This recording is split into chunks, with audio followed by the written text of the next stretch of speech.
Okay, so I'm going to give you a tour of the control center, which is very important and you use often in this vehicle. So from left to right, you have your water heater on the left.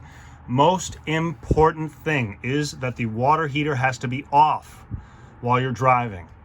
If it's not off while you're driving, you could explode the water heater and the vehicle. You have to make sure the water heater is off while you're driving.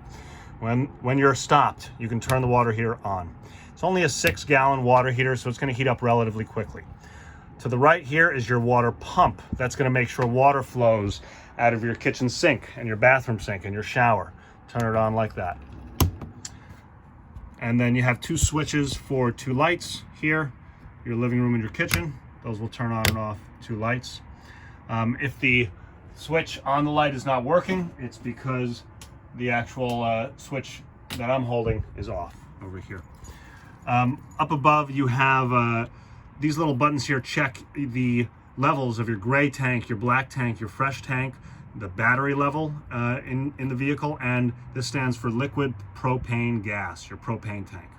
The propane tank gauge does not work, or at least it doesn't work well. It might seem to be working here, but I always check the actual propane tank on the outside of the vehicle. There's a little gauge on the outside, and I always check that.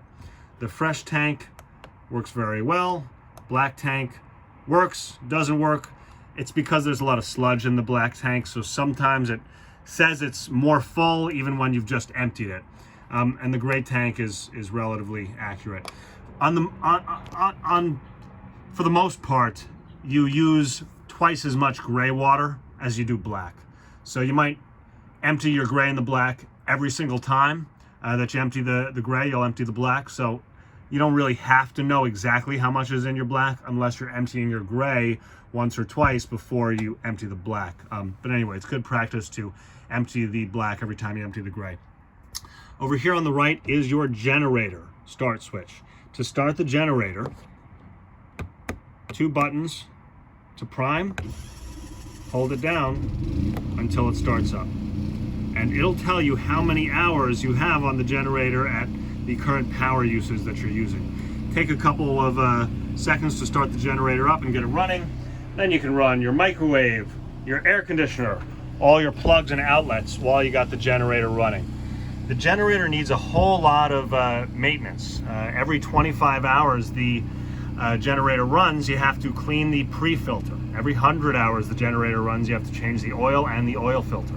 So the generator is only to be used scarcely when you need air conditioning, need power.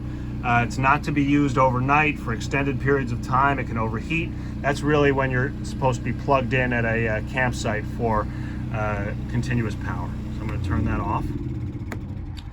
And that's pretty much the tour of this here. To the right, you have your control for your furnace, just for a fan, which is nice sometimes, and for your air conditioning, and you can turn it up or down, and that's your little thermostat there. So that's the little tour of the control panel here, which is a very important part of the RV.